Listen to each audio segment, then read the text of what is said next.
ನಮಸ್ಕಾರ. ಇವತ್ತು ಆ, ಇಂದಿನ ವಿಡಿಯೋದಲ್ಲಿ ನಾವೇನ್ ನೋಡ್ತೀವಿ ಅಂದ್ರೆ ಲಿವರ್ ಇಶ್ಯೂಸ್ ಭಾಗ 2. ಈ ಲಿವರ್ ಇಶ್ಯೂಸ್ ಬಗ್ಗೆ ಕೆಲವೊಂದು ಮಾಹಿತಿಗಳು ತಿಳುವಳಿಕೆಗೆ ಕೊಡಬೇಕಾಗಿದೆ. ಸೊ ಅದಕ್ಕೋಸ್ಕರ ಒಂದು ಲಿವರ್ ಸಂಬಂಧಪಟ್ಟಂಗೆ ಈ ಒಂದು 2ನೇ ವಿಡಿಯೋದಲ್ಲಿ ನಾವು ಹೋಗೋಣ. ಬಿಫೋರ್ ದಾಟ್ ದಯವಿಟ್ಟು ಸಬ್ಸ್ಕ್ರೈಬ್ ಮಾಡಿ, ಲೈಕ್ ಮಾಡಿ, ಶೇರ್. ಈಗ ಈ ಲಿವರ್ ಆರೋಗ್ಯದ ಬಗ್ಗೆ, ಲಿವರ್ ಸಂಬಂಧಪಟ್ಟಂಗೆ ಹೇಗೆ ಅದನ್ನ ಆರೋಗ್ಯವಾಗಿ ಇಟ್ಕೊಳ್ಳೋದು, ಇದ್ರ ಬಗ್ಗೆ ಕೆಲವೊಂದು ಮಾಹಿತಿ ನನ್ನ ಪ್ರೀವಿಯಸ್ ವಿಡಿಯೋ, ಹಿಂದಿನ ವಿಡಿಯೋದಲ್ಲಿ ಕೊಟ್ಟಿದ್ದೇನೆ. ಲಿವರ್ ಯಾವ ರೀತಿ ಇದೆ ಅಂದ್ರೆ ನಮ್ ಕಣ್ಣು ತರ ಇದೆ ಅಂತ ಹೇಳಿದೆ. ಮತ್ತೆ ಲಿವರ್ಗೂ ಮತ್ತೆ ನಮ್ಮ ಕಣ್ಣಿಗೂ ಒಂದೇ ನರ ಅಂತ ಹೇಳಿದೆ.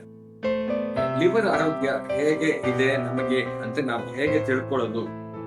ಓಕೆ, ಅಂದ್ರೆ ಜನರಲ್ ಆಗಿ ನಾವು ನಡ್ಕೊಂಡು ಹೋಗುವಾಗ ನಮ್ಮ ಕಾಲುಗಳು ನಮ್ಮ ಭಾರವನ್ನು ತಗೊಂಡು ಹೋಗುತ್ತೆ ಅಂತ ನಾವು ಅನ್ಕೊಂಡಿದ್ದೀವಿ ಅಲ್ವಾ?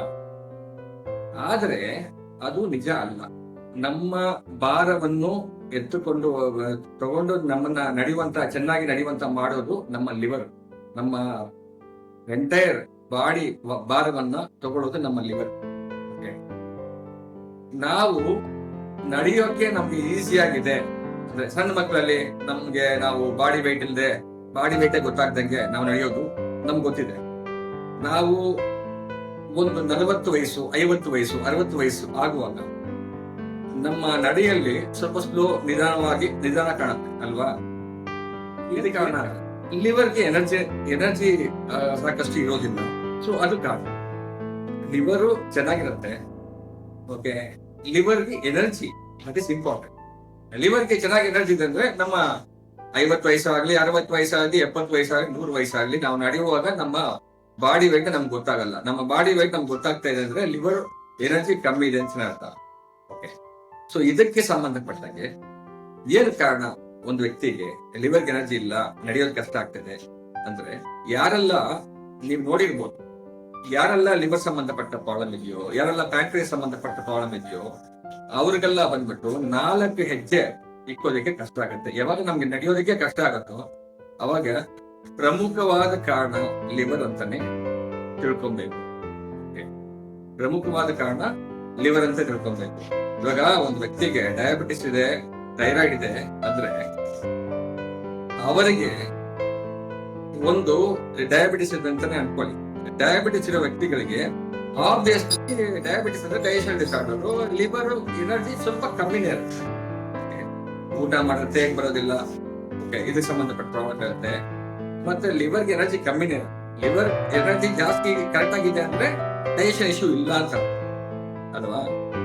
ಸೊ ಹಿಂಗಿರುವಾಗ ನಾವೇನ್ ಮಾಡ್ತೀವಿ ಅಂದ್ರೆ ಲಿವರ್ಗೆ ಒಂದು 5 ನಿಮಿಷ 10 ನಿಮಿಷ ನಮ್ಮ ಟ್ರೀಟ್ಮೆಂಟ್ ಅಲ್ಲಿ ಸ್ಟಾರ್ಟ್ ಆಗಿದ ತಕ್ಷಣ ನಾವು ಫಸ್ಟ್ ಕೇಳ್ತೀವಿ, ಬಾಡಿ ವೆಯ್ಟ್ ಹಿಂಗಿದೆ, ಮುಂಚೆ ಇದ್ದ ತರ ಇದೆಯಾ ಇಲ್ವಾ ಅಂತ, ಲಿವರ್ ಎನರ್ಜಿ ತಗೊಂಡಿದ್ಯಾ ಇಲ್ಲ ಅನ್ನೋದು ಕನ್ಫರ್ಮೇಶನ್ಗೋಸ್ಕರ ಕೇಳ್ತೀವಿ ಅಷ್ಟೇ.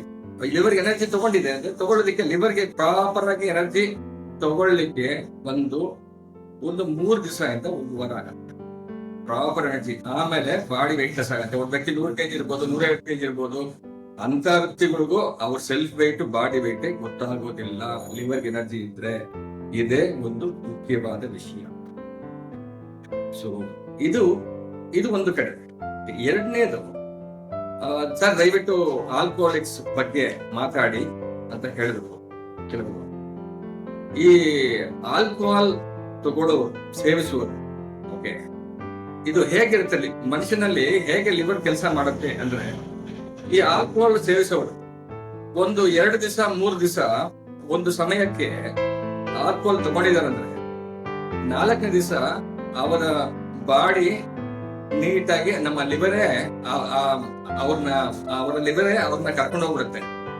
ಆ ಸಮಯಕ್ಕೆ ಅದು ಬೇಕು ಅಂತ, ಆಲ್ಕೋಹಾಲ್ ಬೇಕು ಅಂತ. ಸೊ ಹಿಂಗೆ ನಡೆಯುವಂತ ಪ್ರಕ್ರಿಯೆ ನಾನು ಸುಮಾರು ನೋಡಿದ್ದೀನಿ. ಸರ್ ಕುಡಿಯೋದು ನಿಲ್ಲಿಸ್ಬೇಕು ಅಂತ ಇದೀನಿ, ಆಲ್ಕೋಹಾಲ್ ಸೇವನೆ ನಿಲ್ಲಿಸ್ಬೇಕಂತ ಇದೀನಿ ಸರ್, ಕೈ ಓದಿರುತ್ತಲ್ಲ ಸರ್.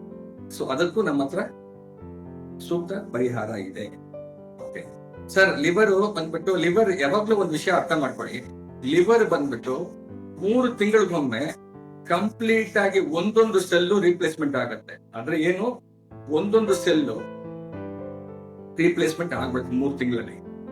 ಲಿವರ್ ಎಷ್ಟು ಬೇಗ ರೆಡಿ ಆಗುತ್ತೋ ಅಷ್ಟು ಬೇಗ ಅದು ಹಾಳಾಗುವ ಸಾಧ್ಯತೆಗಳು ಇದೆ.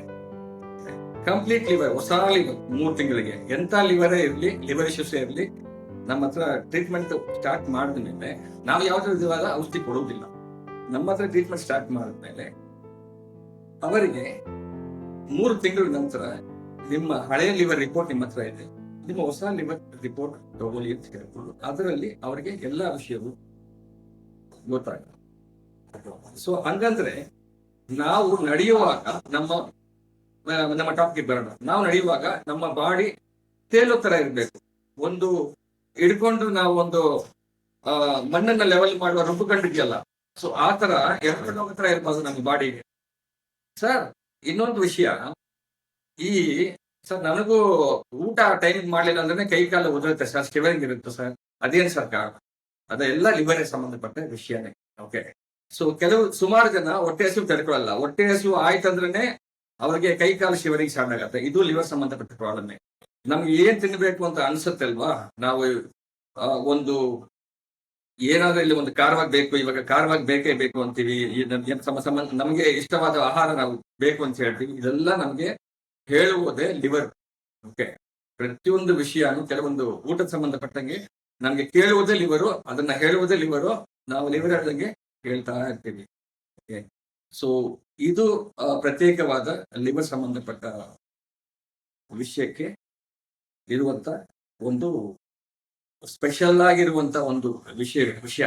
ಯಾಕಂದ್ರೆ ಲಿವರು ಪ್ರತಿಯೊಂದು ವಿಷಯ ನಮಗೆ ಎಷ್ಟು ಅಚ್ಚುಕಟ್ಟಾಗಿ ರೆಡಿ ಮಾಡ್ಕೊಳ್ತಾ ಹೋಗುತ್ತಂದ್ರೆ ಅಷ್ಟು ಅಚ್ಚುಕಟ್ಟಾಗಿ ರೆಡಿ ಮಾಡ್ಕೊಳ್ತಾ ಹೋಗುತ್ತೆ. ಈ ಸಣ್ಣ ಮಗುವಿಂದನೂ ಇದೆ, ವಯಸ್ಸಾದ್ಮೇಲೂ ಅಷ್ಟೇ, ಅಷ್ಟು ಅಚ್ಚುಕಟ್ಟಾಗಿ ಅದು ಹೇಳ್ದಂಗೆ ನಾವು ಕೇಳಬೇಕು ಅನ್ನೋ ಒಂದು ವಿಷಯಕ್ಕೆ ನಮ್ಮನ್ನ ತಳ್ಳಿಕೊಡೋದು ಈ ಲಿವರ್ ಮಾತ್ರ. ಸೊ ಇದು ಇದರ ಮೋಸ್ಟ್ಲಿ ಎಲ್ಲರಿಗೂ ಇಷ್ಟ ಆಗತ್ತೆ ಅಂತ ಅನ್ಕೊಂತೀನಿ. So anyways, thanks for all the responses. Okay, ಸುಮಾರು ಜನ ಕಾಲ್ ಮಾಡಿದ್ರಿ, ನಿಮ್ಮ ಅನಿಸಿಕೆಗಳನ್ನ ಹೇಳ್ಕೊಟ್ರಿ. Thank you very much. ಸುಮಾರು ಜನಕ್ಕೆ ರನ್ನಿಂಗ್ ಸ್ಟಾಪ್ ಆಗಿದೆ. ಓಕೆ, ಕೋಲ್ಡ್ ಸಂಬಂಧಪಟ್ಟ ವಿಷಯಗಳಿಂದ ಸ್ಟಾಪ್ ಆಗಿದೆ. ನಿಮ್ಮ ವಿಡಿಯೋ ತುಂಬಾ ಚೆನ್ನಾಗಿ ಹೇಳಿದ್ರಿ. Very grateful, you have done right job, the right manner, so that you have got the result. Thank you very much.